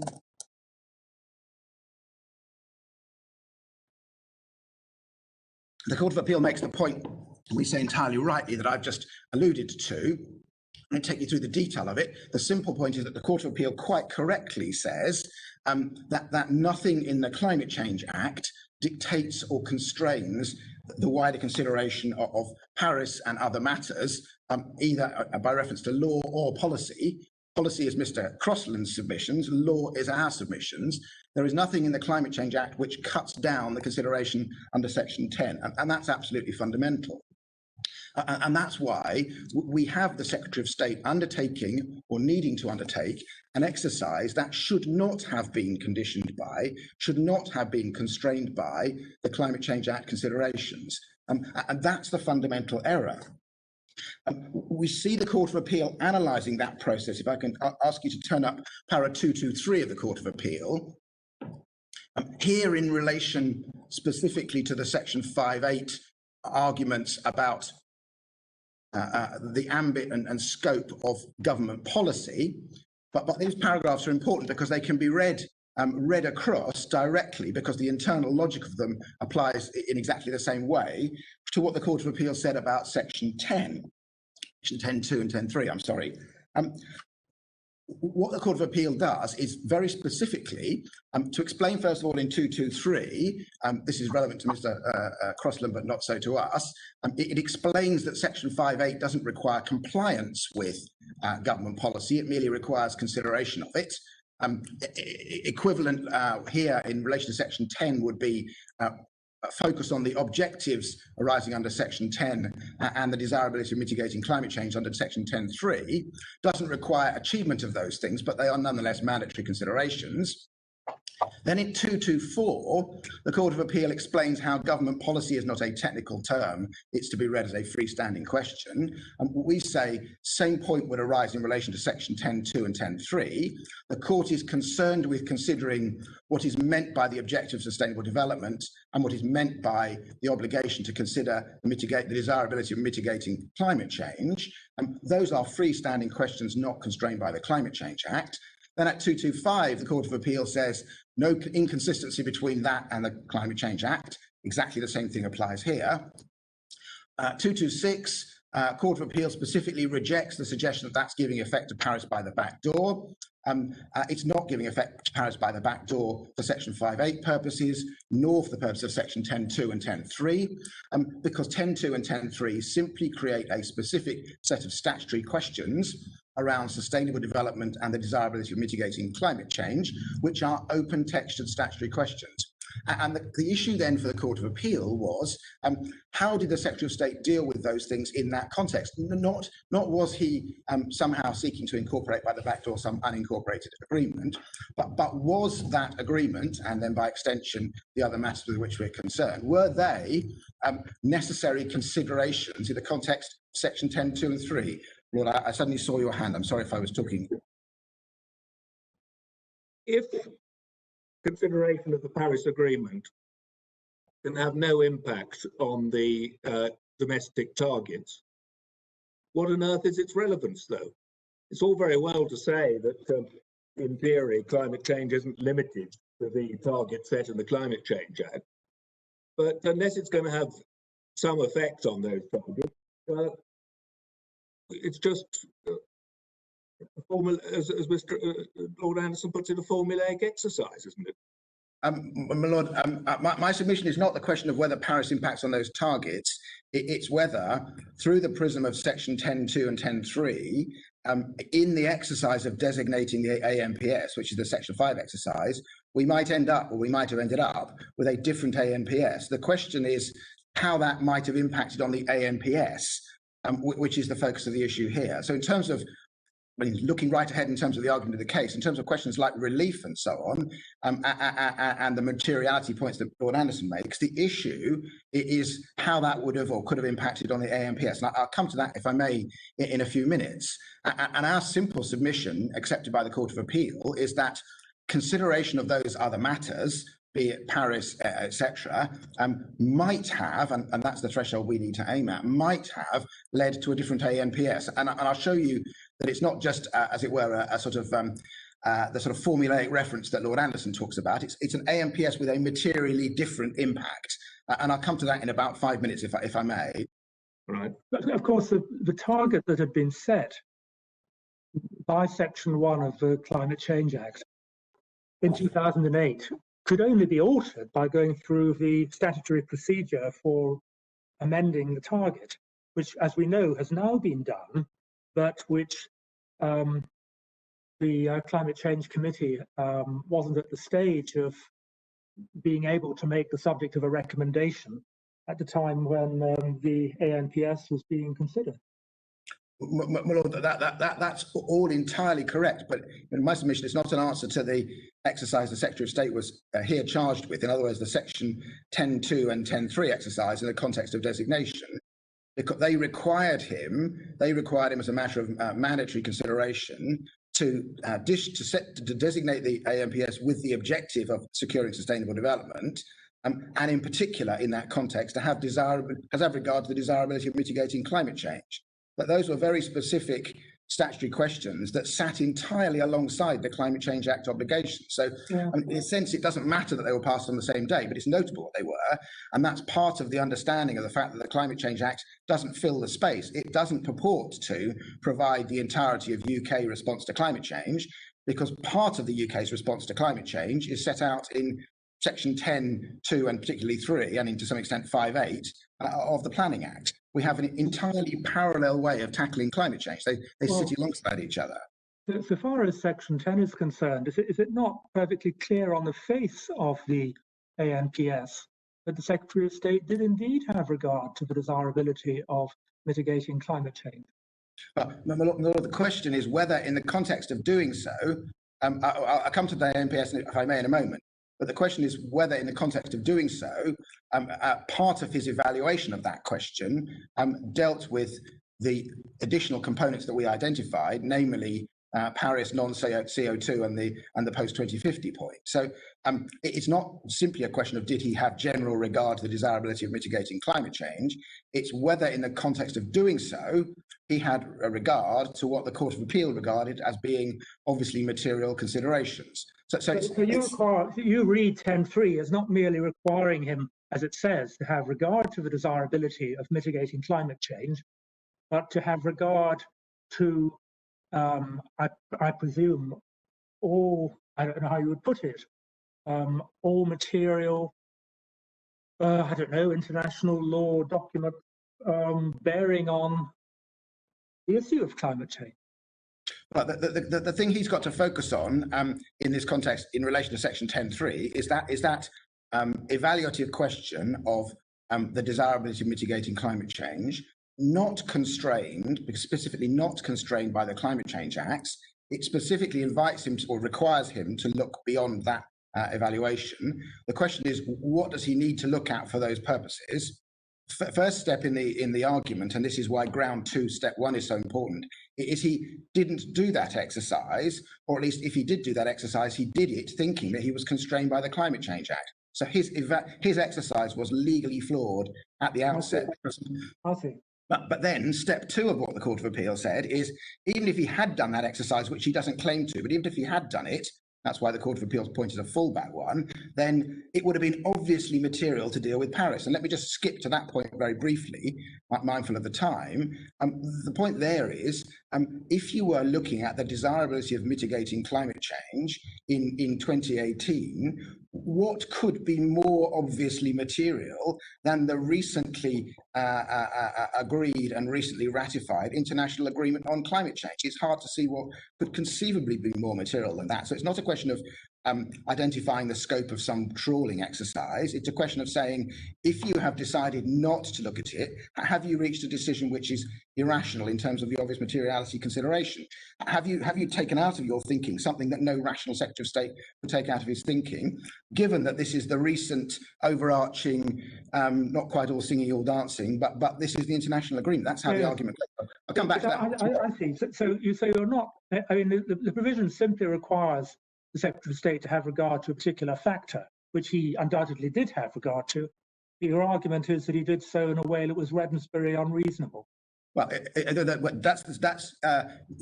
yes, it depends, I think, slightly how you cast the Wednesbury question, but he did so on the basis of a mistake of law, a misdirection of law. That's how the Court of Appeal sees it. And his mistake of law was that when I do that exercise, I have to only look at Climate Change Act 2008 obligations. That was his error of law. And that was the legal basis, as I showed you in a moment ago in the Court of Appeal, the Divisional Court of 638. That was his own legal advice which Lord Anderson now says is surprising. The fact is that was the legal advice, or that's what's recorded as being the legal basis on which he proceeded. So, my Lord, it's 10.3 on the basis of a legal error. If there was a 10.3 discretionary exercise, it was an irrational one. My Lord Leggatt, I'm sorry, I missed your hand again. No, it's not good enough just to say it's got to take account of the Paris Agreement, which is what the Court of Appeal said, and you say, well, it's the most important development in climate change, etc. You have to identify something in the Paris Agreement that, had it been considered, or had it been, that could possibly have made a difference to the decision. And the Court of Appeal didn't do that. I'm looking forward to hearing what you say that thing is. My Lord, I may come to that particular bit in the morning, given the time. But my Lord, can I just slightly finish off this point, and then I do want you to look at the AMPS before we finish today. My Lord Sales.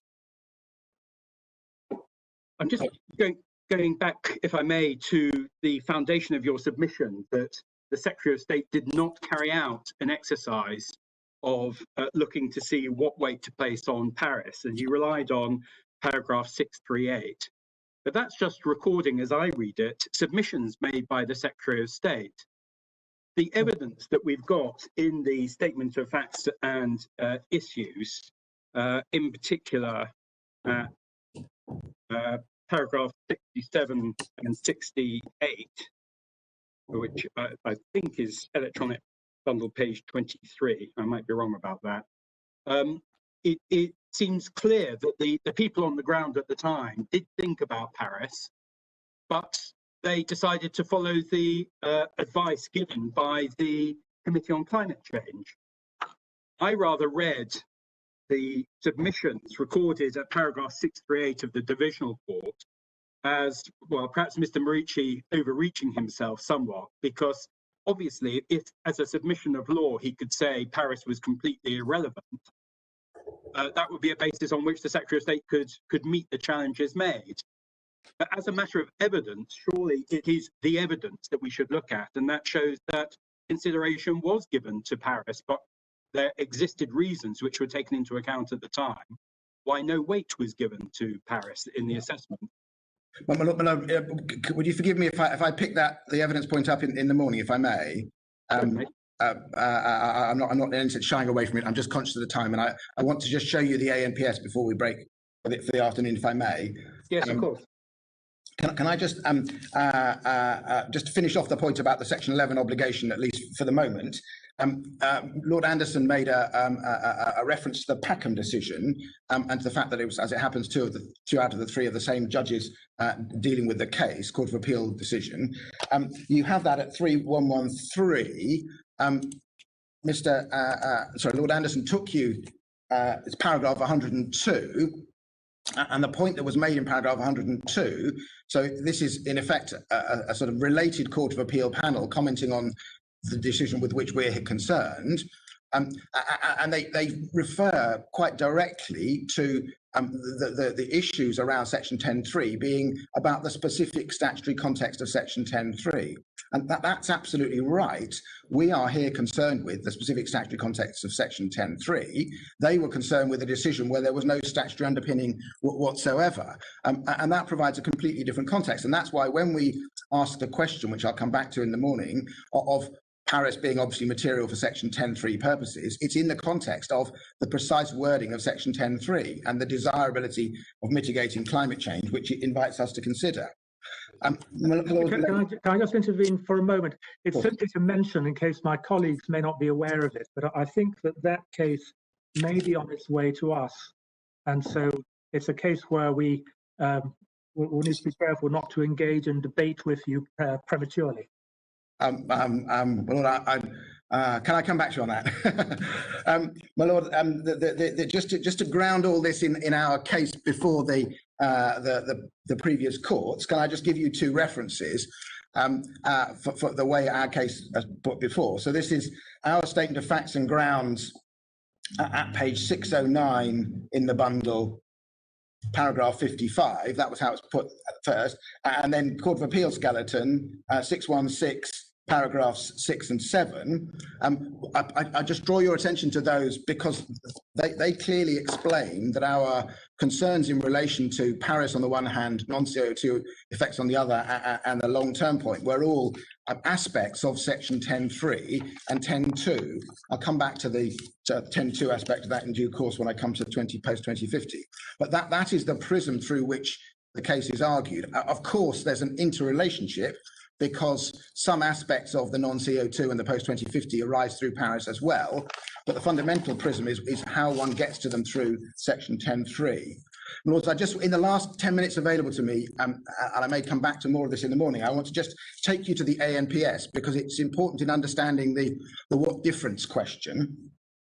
You have the ANPS as made at page 1720. You saw some of this at speed with Lord Anderson. I want to just take it a little bit more slowly. 1749, you have the section on carbon emissions, paragraph 361 and following. And then at 1753, you have a section which is called General Principles of Assessment or Assessment Principles. Within that, at 1760, at paragraph 4.41, you have a section headed Climate Change Adaptation. Lord Anderson paused on this. This is the section, if you look to the footnote, to the first paragraph of it, 4.41, this is the paragraph or the sentence or the section which refers to the Section 10 obligations. And at 441, it says this: the Planning Act 2008 requires the Secretary of State to have regard to the desirability of mitigating and adapting to climate change in designating the ANPS. And footnote 125 is then Section 10.3a of the Planning Act. So this is the section which is presenting as being the 10.3a analysis. But as you would have seen, 10.3a has several limbs to it, one of which is the desirability of mitigating, and another which is the desirability of adapting to. And this section, if we look at the text of it, I won't drag you through it, this section is dealing entirely with the desirability of adapting to climate change. In other words, how will the airport or the runway cope with the changes in temperature and rainfall and whatever it may be that come with climate change. Nothing to do, therefore, with the other limb, which is the desirability of mitigating climate change. So the section which refers to 10.3a is very specifically not dealing with the desirability of mitigating climate change. Then we have at 1766, heading, the chapter is called Assessment of Impacts. And at 5.1, it says this chapter focuses on the potential impacts of the Heathrow Northwest runway, the assessments that any applicant will need to carry out, and the specific planning requirements they will need to meet in order to gain development consent. So this is telling us that it is setting out the tests that at the DCO stage, the applicant, HAL in this case, will have to meet. So this is the first stage of the two-stage or potentially multi-stage process of gaining development consent. And this is the point at which the Secretary of State is identifying the tests that will be applied. Now, that matters. I will show you tomorrow morning, if I don't show you now, what the Court of Appeal said about getting it right at each stage. But the getting it right at each stage is absolutely pertinent, because this is where we get the tests that are going to be applied. 1767, we have a heading carbon emissions. And in 569, the first sentence with the footnote 162 refers to the section 5.8 obligations. The Planning Act requires the National Policy Statement to give reasons, ... So that's the section 5.8 mention. So if anything, this section is dealing with section 5.8. The government has a number of international and domestic obligations to limit carbon emissions. Just pausing for a second there, that is plainly not referring to Paris, because Paris doesn't create an obligation to limit carbon emissions. And just looking ahead to a submission I'll make in a few moments by reference to what the Divisional Court said, the Divisional Court crawled all over these paragraphs and explained, and it's not been challenged since, that they were concerned with setting tests and approaches around the CCA obligations, the Climate Change Act obligations, not wider than that. So every point in this section that we see a reference to tests and carbon emission tests and so on, those are to be understood as references to CCA 2008 thresholds. So within this section then, we next see at 571, the UK's obligations on greenhouse gas emissions are set under the 2008 Climate Change Act. That's the first clue to the point I've just made. This is what we're talking about here. We're talking about the 2008 thresholds and so on, identified at that point of being at the 80% level. We see that in 571. 574, we're told that the carbon impacts cover a number of different dimensions, the most significant of which is the impact of aviation. Then at 576, paragraph on which Lord Anderson places some reliance, it says, under applicant's assessment, pursuant to the terms of the environmental impact assessments, the applicant should undertake an assessment of ... The applicant should provide evidence of the carbon impact of the project, including embodied carbon from construction and operation, such that it can be assessed against the government's carbon obligations, including but not limited to carbon budgets. Lord Millade, that is a reference to the CCA 2000 Act obligations. Of course, it doesn't preclude the environmental impact assessment in due course from mentioning other things, but the gateway question that's being set here in the NPS for the DCO stage is to require an assessment against carbon implications by reference to both effectively carbon targets and carbon budgets. Those are the two things that come from that section. And then the absolutely fundamental paragraph at 5.82. Mr. Wolf, yeah, I think Lord Sales has been trying to. Oh, I'm sorry. I'm sorry. Perhaps before you get to your fundamental paragraph, and you can just clear up something on 5.69 that you took us to on 1767. And the sentence, the government has a number of international and domestic obligations to limit carbon emissions. And you said Paris didn't include any obligations. We went quite fast through this part, but I thought Paris didn't include obligations. It's just to stick to your NDCs. Isn't that an obligation from Paris? It includes obligations. I'm not going to. I'll come back to it in the morning if I may. But the question of whether that paragraph could be read expansively as including oblique reference to Paris in relation to the submissions I'm about to make on later paragraphs in my submission takes one nowhere. I mean, as it happens, our submission is that that isn't talking about Paris, because it isn't, one wouldn't naturally describe it as an international domestic obligation to limit carbon emissions. It might indirectly lead to that in your NDC, but it'd be an odd way of describing it. And my Lord, we also... I'm so sorry, just on that. If Paris imposes an obligation to stick to your NDC, then that is an international obligation to limit carbon emissions. Well, may I come back to this in the morning, because I do want to show you 582. Show us the paragraph you particularly wanted to go to. I will need some help on that, just so you know. That's very helpful. My Lords, under decision making then on page 1769, there's a specific heading. So this is a heading that follows from the paragraph 5.1, which told us these are the tests that the applicant will have to meet for the DCO stage. And 5.82 says this: any increase in carbon emissions alone is not a reason to refuse development consent unless the increase in carbon emissions resulting from the project is so significant it would have a material impact on the ability of the government to meet its carbon reduction targets, including carbon budgets.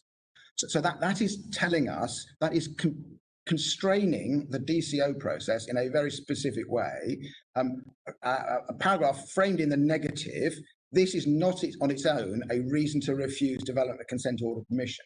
And in an overarching term, and in the last sort of couple of minutes available to me, we would say that is the gateway to the answer to the question that Lord Anderson posed a number of times of what difference might it have made. The difference it might have made is that the stop-go, let me call it that for succinctness at this stage, the stop-go test around climate change might not have been limited only to consideration of carbon budgets arising from the Climate Change Act. And let me just, in the last minute and a half available to me, just make good the point about the limit to the Climate Change Act. My Lords, this was a subject of argument in the Divisional Court that didn't carry forward into the Court of Appeal. You have this, if I may, in the Divisional Court at page 472 of your electronic bundle. 472, what was then Friends of the Earth's first ground, what was a complaint, a section 5.8 complaint, but not the same section 5.8 complaint that Mr. Crossland and Plan B make, a section 5.8 complaint, the effect of which was that the AMPS didn't sufficiently explain itself in these paragraphs, and including in paragraph 5.82 in particular. And the Court of Appeal set out those questions in paragraph 627, and in particular 2 through 5, the gist of which, let me just summarize them for now, the gist of which was, are we here talking only about the 2050 target and Climate Change Act obligations and carbon? And the Court of Appeal's answer to that, just cutting through the complexity of the toing and froing, you get this on 474, and in particular 474, 3, 4 and 5. I'll come back to them in the morning if I may, but the gist of it was that 582 is only talking, and therefore the stop no-go test for DCO stage is only concerned with carbon budgets and the CCA obligations. And so the answer to Lord Anderson's what difference might it have made question is, had the Secretary of State lawfully discharged his section 10.2 and 10.3 obligations, we might have got a different, not necessarily no AMPS, far from it, not necessarily no AMPS, not necessarily different in other respects, but a different test, and in particular one that did not shut down the debate at the DCO stage in the way that 5.82 does. Well, I see the time. I've got more to say on those things, but I just wanted to get to that point before we broke for the afternoon. Is that a convenient moment? Yes, that is. Thank you very much. We'll look forward to hearing you develop these points further tomorrow. In the meantime, we'll adjourn for the day.